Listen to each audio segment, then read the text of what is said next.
हो महाभारत कथा।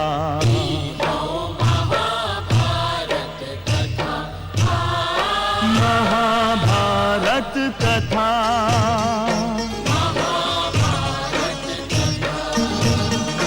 कथा हो पुरुषार्थ के, स्वार्थ के, परमार्थ के। सारथी बन ले जहां सिर किसन भारत पार्थ के। हर दिशा में शब्द गूंजन, साच सार्थक सर्वथा। हर दिशा में शब्द गूंजन।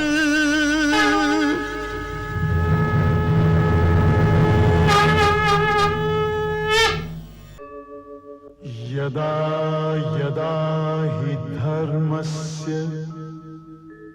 ग्लानिर्भवति भारत, अभ्युत्थानम् अधर्मस्य तदात्मानं सृजाम्यहम्। परित्राणाय साधूनां विनाशाय च दुष्कृतां। धर्म संस्थापनार्थाय संभवामि युगे युगे।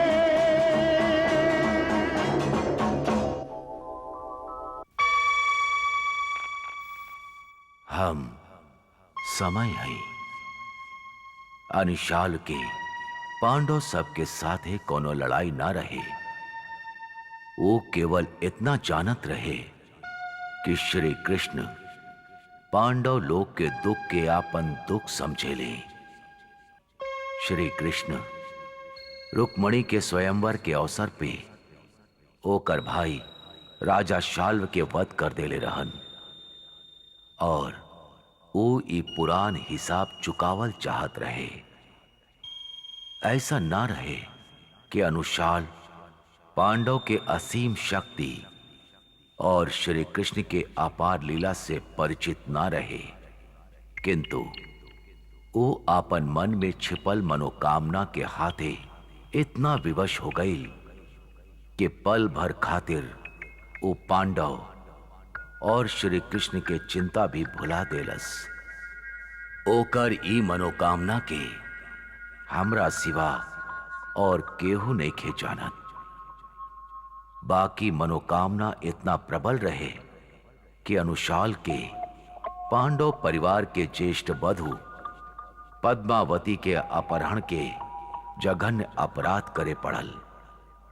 कदाचित ओकर मनोकामना के पूर्ति के यह एगो उपाय रहे।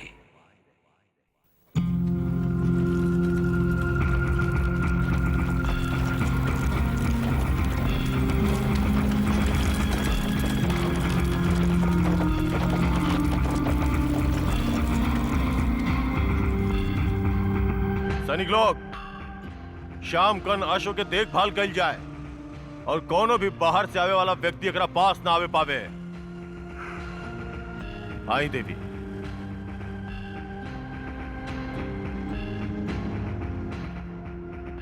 आई।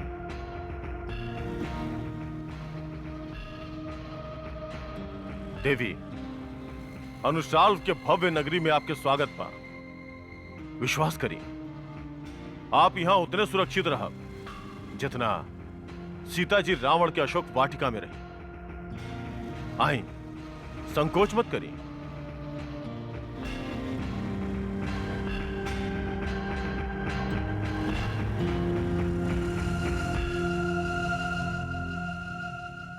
आई देवी, संकोच मत करी। आई देवी, रहल आपके कक्ष। आज के पश्चात आपके ही कक्ष में रहे के होगी। हम अभी तक ई ना समझ पानी कि हमरा यहाँ लावे के उद्देश्य का बा। हमरा खेद बा कि हम आपके विषय में कुछ नहीं बता सकत। बस इतने कह सकत नहीं कि हमारा उद्देश्य आपके तनिक भी हानि पहुंचावे के नहीं देवी। महाराज के जय होखे। पांडु पुत्र भीमसेन आयल बाणे, आपसे मिले के इच्छा व्यक्त कर रहल बाणे। वो अकेले आयल बाड़े कि उनकर साथे उनकर सेना भी आयल बा? वो बिल्कुल अकेले बाड़े महाराज। हमनी के गुप्तचर के सूचना के अनुसार उनका साथे सेना के एक को टुकड़ी भी नहीं खे। ठीक बा, उनका क्या आदर सहित अतिथिशाला में बैठावा, हम अभी आवतनी। जौन आज्ञा महाराज। हमके भी भीम के पास ले चला। क्षमा चाहतनी देवी, आप कहीं भी नहीं जा सकत। सुना, इनकर कक्ष के बाहर पहरा बैठा दा।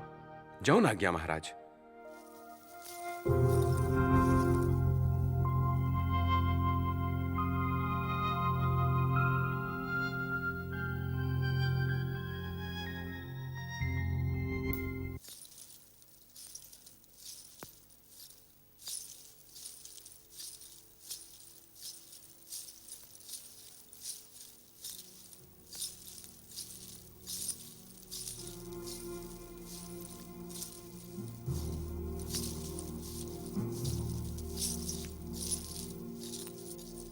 तो तू आइए गैला भीमसेन?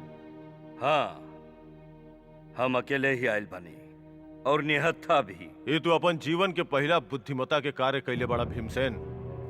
ना तो हम तो हर विषय में बहुत ही हास्यजनक कहानी सुन ले बानी।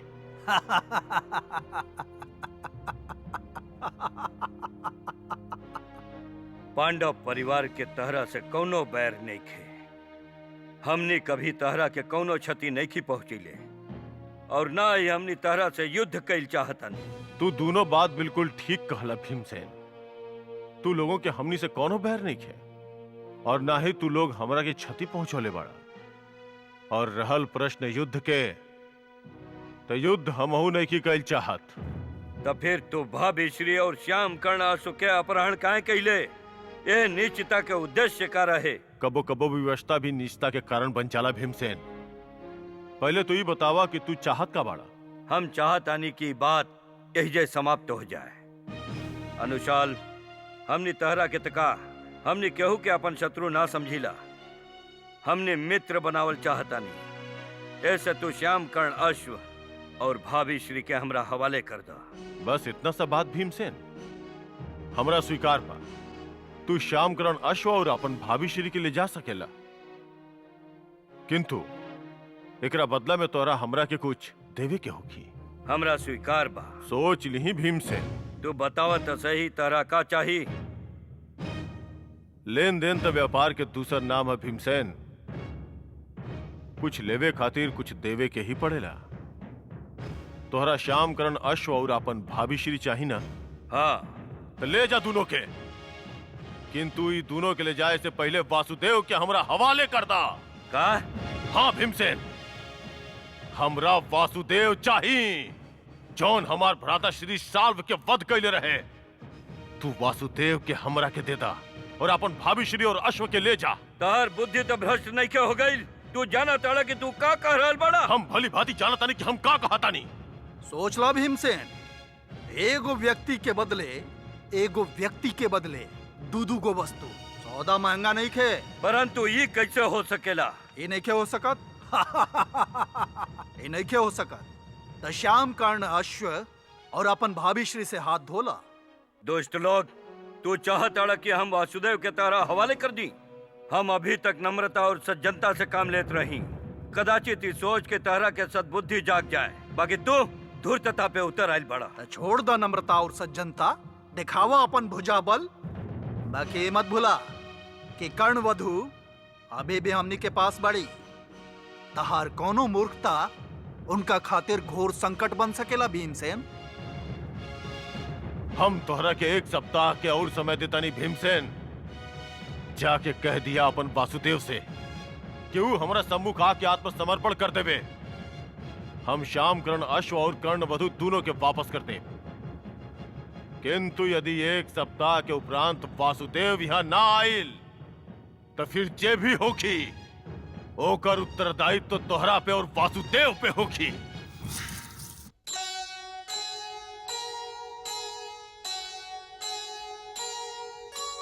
कृपा रही जिन कृष्ण की सदा हमारे साथ, उनको कैसे सौंप दे आज शरीर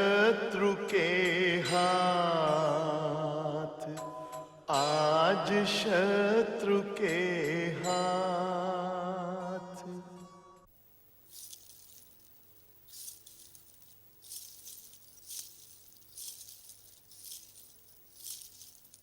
भला ये कैसे संभव हो सकेला कि हमने वासुदेव के ही कहीं कि वो दुष्ट अनुशाल के सम्मुख आत्मसमर्पण कर देस? भ्राताश्री, हमनी तो वासुदेव से ऐसा बात कहे के सोच भी नहीं की सकत कि हमनी के कुल खातिर वो स्वयं अपना आप के बलिदान कर देस। वासुदेव जौन हमनी खातिर उपकार कैले बाड़े ओकर ऋण चुकावल हमनी खातिर असंभव बा, और अनुशाली चाहेला कि हमनी ओकरा बलि के बेदी पे चढ़ा दी। ना ना, ई ना हो सकेला। केशव नहीं खे तो हमनी के जीवन निरर्थक बा। हम तो सोच भी ना सकत रही कि श्याम कर्ण अश्व और भाविश्री के अपहरण के पीछे इतना बड़ षड्यंत्र होगी, परंतु धूर्त कहत रहे कि हमें 1 सप्ताह से अधिक समय नहीं दे सकत। इता बड़ गंभीर समस्या उठ खड़ा भइल बा। किंतु बड़का भैया, इस समस्या के समस्या ही तो नहीं रह देल जा सकत ना। इस समस्या के समाधान ढूंढे के ही होगी। का समाधान हो सकेला अर्जुन? एक और भाविश्री के जीवन, दूसर ओर केशव। ना हमने कुछ चुन सकीला और ना ही छोड़ सकीला। एगो बात तो निश्चित बा बड़का भैया कि हमनी वासुदेव से कदापि ही नहीं कह सकत कि हमनी के कौन समस्या घेर ले बा। हमनी सब उनका के जाना तनी। यदि उनका तनिक भी भनक मिल गई कि हमनी के परिवार पर कोनो संकट आइल बा तो वो अपन प्राण दाव पर लगा दी हैं। तो फिर हमने कैल का जा। केहू कुछ ना करिए, जे कुछ करे के बा हम करब। यदि हमनी ऐसा ही धमकी के आगे झुकत रहा तो ये अश्वमेध यज्ञ खिलवाड़ बन के रह जाई। परंतु अर्जुन, तू करबा का? उहे जो आज तक हम नहीं कैले। अर्थात मंझला भैया, हम आज तक कोनो नियम नहीं तोड़ले, परंतु आज एगो परंपरा, एगो नियम हम अवश्य तोड़ब। परंतु अर्जुन, पहले ही बतावा कि तू कैला कहा चाहता रहा? भ्राताश्री, हमनी की यही परंपरा रहल बना कि हमनी रात के अंधकार में छुप के शत्रु पर आक्रमण ना करीला, परंतु ये नियम हम तोड़ब। हम रात के अंधकार में छुप के वो दुष्ट अनुशाल्व पर आक्रमण करब, और इससे पहले कि वो संभल जाए हम भाभिश्री के ओकर चंगुल से बचा ले। इस समस्या के केवल यह समाधान बा भ्राताश्री, केवल ही है।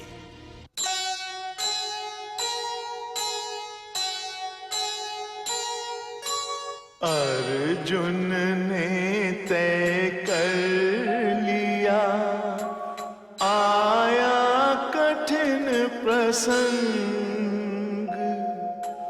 कुल मर्यादा के लिए नियम करे सब भंग, नियम करे सब भंग। कर्ण वधु पद्मावती, भाभी कुल की लाज, उन्हें बचाना धर्म है हम सबका ही आज, हम सबका ही आज।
उठ।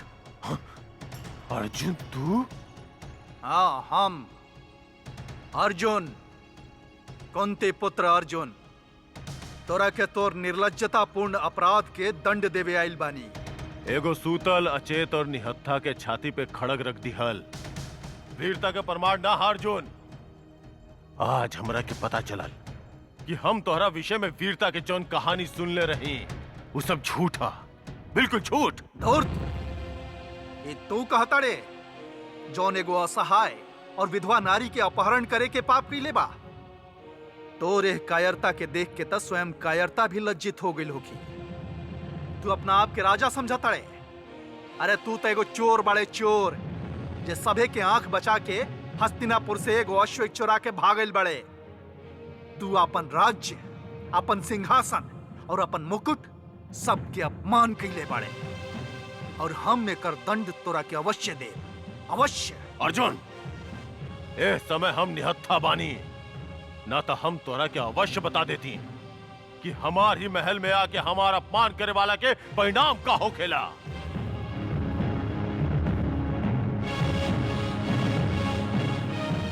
चले फेंक देनी खड़ग। अब हमहू निहत्था बानी। उठ और देख कि तोरा जैसन तुच्छ, पापी और कायर मनुष्य खातिर अर्जुन के भुजा ही पर्याप्त बा। उठ कायर।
कायर तोरी है सजाबा।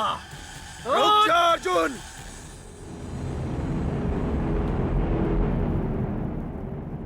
ना उपद्रव ना। ए धूर्त कायर के हमार हाथ से केहू नहीं के बचा सकत। केहू ना ऐसे ना मन बतू। ले आवो।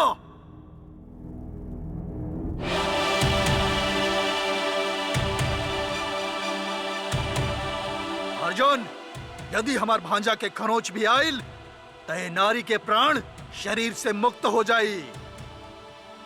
अभी तक कर्णवध के पीड़ा से उबर भी नहीं खा पायल। का तू कर्णवधु के वध के पाप भी अपन सर पर ले चाहता? एक दा अपन खड़ग।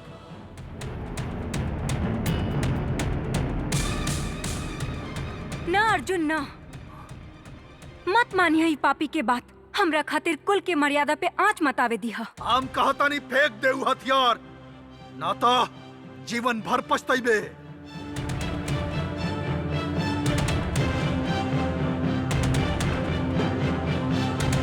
उपद्रव भाभी श्री के हाथ मत लगई है।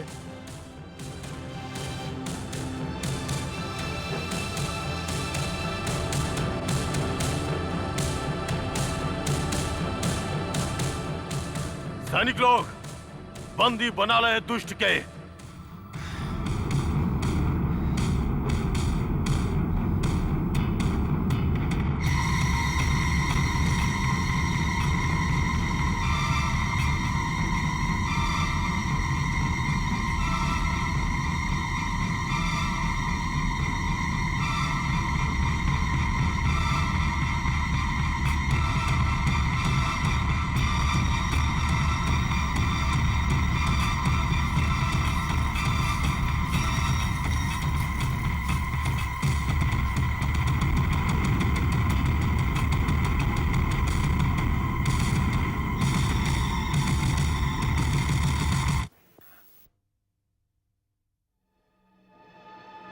पार्थ,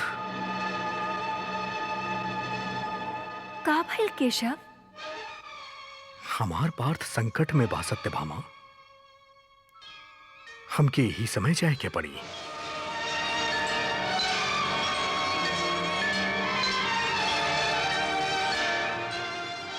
एकर अर्थ ई भइल कि यदि हम यहाँ स्वयं ना आ गए होती तो आप हमरा ई महा अनर्थ के सूचना ही ना देले होती बड़का भैया। का करती केशव, सब कुछ इतना अकस्मात हो गई कि सोचे समझे के अवसर ही ना मिलल। और दुष्ट अनुशाल बात ही ऐसा हमनी के सामने रख देलस कि हमनी के समझ में ही ना आयल कि का कल जाए। हमने अपन परिवार खातिर तहरा के तब भेंट नहीं खींच चढ़ा सकत केशव। आप ई कहे चाहतानी कि आप हमरा ई परिवार के सदस्य ही ना समझेली मजला भैया। का आपके परिवार हमार परिवार नहीं के? का आपके परिवार के मान अपमान हमार मान अपमान नहीं के मजले भैया? का ई परिवार के प्रति हमार कौनो उत्तरदायित्व नहीं के? हमके बहुत दुख भइल आप लोग के ई बात सुन के मचला भैया। ऐसा नहीं के केशव? तो फिर कैसन बा भ्राता नकुल? हमनी सोचनी की प्रतीक्षा कर ली कि भ्राता अर्जुन अपन अभियान में सफल हो ताणे की ना। और आप ई ना सोच सकनी कि ई घटना के सीधा संबंध हमरा से बा। अनुशाल्व ई सब कुछ हमरा से अपन भाई के बदला लेवे खातिर कैले बा। ई खातिर ई घटना के सूचना सबसे पहले हमरा देवे के चाहत रहे। यही से केशव कि हमरा पूर्ण विश्वास बा कि अर्जुन सफल होके लौटी। कैसन बात कर रहल बानी बड़का भैया। अनुशाल्व के यदि आप सबके शक्ति के भय हो तो ऐसन जघन्य अपराध के साहस ही ना करत। पार्थ कुछ ना कर पाई। दुष्ट अनुशाल्व भावी श्री पद्मावती के कवच के रूप में प्रयोग करी और ई कवच के सामने अर्जुन के हर शस्त्र माटी के खिलौना सिद्ध हुई। ना बड़का भैया ना, वाद विवाद में समय खोइल पाप हुई। एक एक पल भारी बा हमनी के खातिर। हमके स्वयं जाए के हो। ना केशव ना, हमने अपन परिवार के बचावे खातिर तहरा के संकट में नहीं डाल सकत। और हम अपना आप के बचावे खातिर अपन परिवार के संकट में नहीं खी डाल सकत। ये एगो नारी के सम्मान के प्रश्न बा। और यदि हमरा होत कोनो नारी के सम्मान पे आंच आयल तो इस संसार में हमार उपस्थिति निरर्थक हो जाई। और फिर नारी भी के कर्ण वधु पद्मावती, ऐसन वीर पुरुष के वधु जे सबसे ज्येष्ठ कौनते रहे, वो महादानी कर्ण जेकर वीरता सारा संसार में सदैव उदाहरण के समान याद कइल जाई। ऐसन नारी के प्रति तो हमनी के उत्तरदायित्व कुछ और अधिक बढ़ जाएला। उनके बचावे खातिर तो हम कोनो भी सीमा के पार कर सकेली बड़के भैया, कोनो भी कष्ट झेल सकेली। आत्मसमर्पण तो बहुत साधारण से बात बा। बलिदान करत समय ई ना देखे के चाही कि बलिदान कितना बड़ बा, केवल ई देखे के चाही कि वो कौना सिद्धांत पे आधारित बा। हम अनुशाल नगरी अवश्य जाइब। तो फिर हमहू आपके साथ चलब। ना मजला भैया, अनुशाल्व के प्रतिशोध केवल हमरा से बा। वो केवल हमरा से लड़े चाहता। ई लड़ाई के बीच में ना ता केहू के आवे के अधिकार बा और ना ही कौनो औचित्य। केहू हमरा साथे ना जाई, हम अकेल जाइब। हम वो दुष्ट के नारी अपमान के भयानक अपराध के भयानक दंड देब।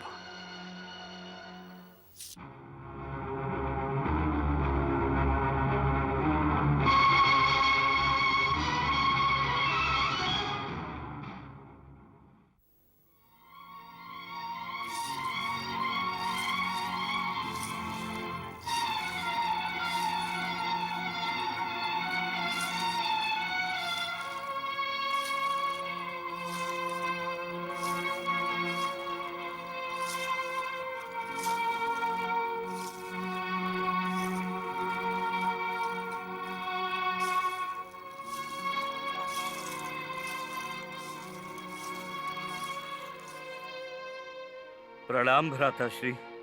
प्रणाम अनुज। बड़का भैया, केशव यदि अकेले चल गए तो ई ठीक ना होगी।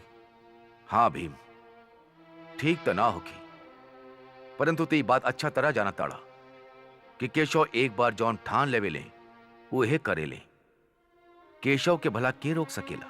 प्रश्न रोके के नहीं खे बड़का भैया, प्रश्न नैतिकता के बा।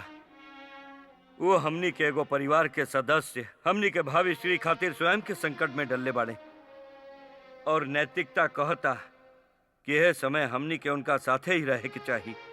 वो हट भी करस तो हमनी के उनका के अकेले ना छोड़े के चाहिए। हम तारा से पूर्ण रूप से सहमत बानी भीम से।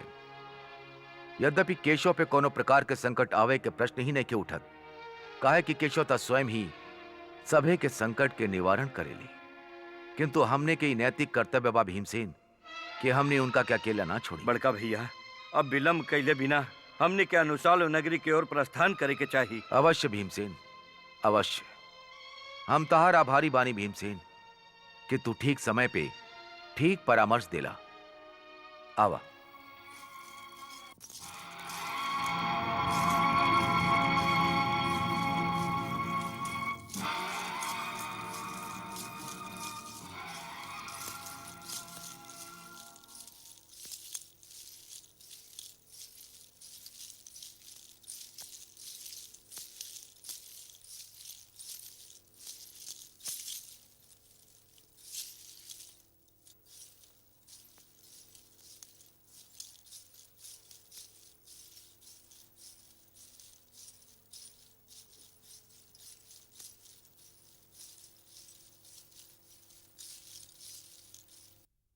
महाराज की जय होखे। समय सीमा समाप्त होखे वाला बा। बंदी खातिर का आज्ञा बा?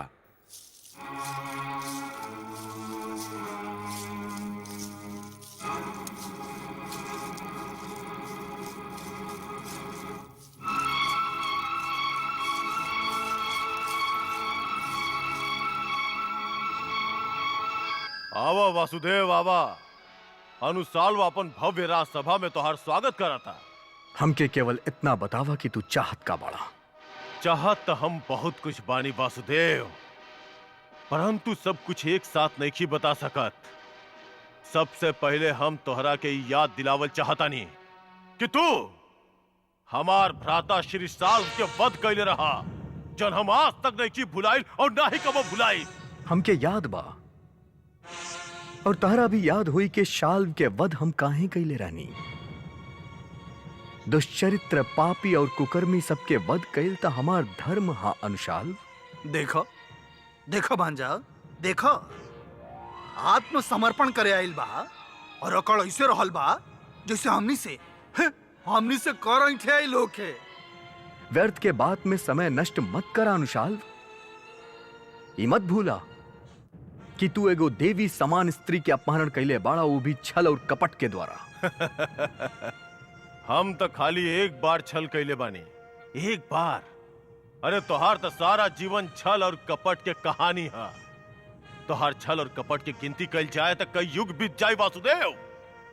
कुरुक्षेत्र के रणभूमि के चप्पा चप्पा तोहार छल और कपट के साक्षी बा। द्रोणाचार्य वध खातिर अश्वत्थामा गज के प्रयोग, भीष्म वध खातिर शिखंडी के उपयोग। अरे कपटी तो तू हवा तू। तोहार कपट तो कौनो सीमा नहीं खे। अनुशाल!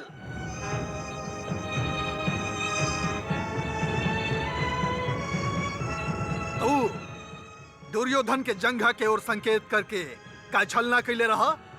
वासुदेव, तू अर्जुन के निहत्था कर्ण पर बाण चलावे खातिर उकसा के का छलना कैले रहा। अरे तू तो पुरान पापी हवा वासुदेव। बड़ा घमंड है ना तोहरा अपन चमत्कार पे, अपन लीला पे। अब दिखावा ना अपन चमत्कार, दिखावा। अरे तू का दिखाइबे चमत्कार? चमत्कार तो हमने दिखाइले बानी एकरा के। ई बता के कि ई तो एगो साधारण ग्वाला है। आप सत्य कहनी मामा श्री। ई तो गोकुल में गाय चरावे वाला माखन चोर है, चोर। सारा संसार खातिर तू जे भी हवे, किंतु हमरा खातिर तू केवल एगो विवश बंदी हवे, जेकर प्राण हमार हाथ में बा। तू हमार कुछ नहीं खा बिगाड़ सकत वासुदेव, कुछ ना। और ना ही तोर कोनो चमत्कार के प्रभाव हमरा पे पड़ी। मांग मांग हमरा से दया के भीख। कदाचित तोर उतरल चेहरा देख के हमरा तोरा पे दया आ जाए और हम तोरा के क्षमा कर दी। ए वासुदेव, आपन क्रोध से हमरा के भयभीत करे के प्रयत्न मत कर। हम तोरा से ना डराई दे। बड़ा धूम रहे ना तोर चपलता के। धैल के धैल रह गई तोर चपलता। अब दिखाओ अपन चपलता, दिखाओ। धूर्त, तू हमरा के विवश कर देले बाड़ा कि हम तोहरा इतना भयानक दंड दें कि इस संसार कांप उठे।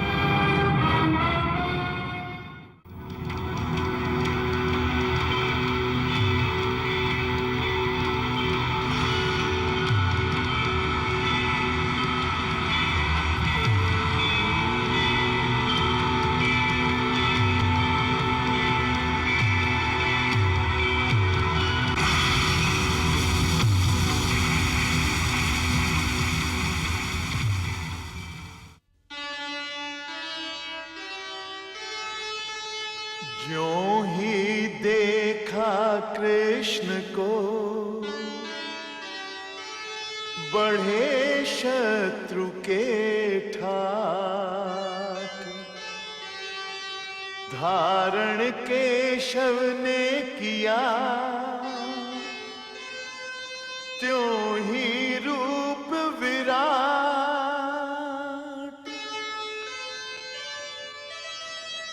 सबके सब अवसन से हुए मूर्तिवत मौन, भ्रमित चकित सब देखते, खड़े सामने कौन।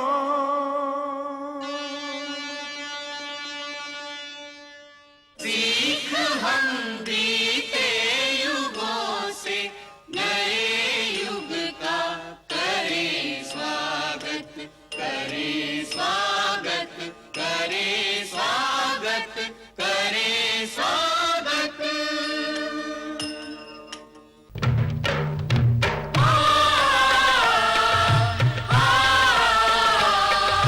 भारत कहो कहानी सदियन से भी पुरानी, हो ई ज्ञान गंगा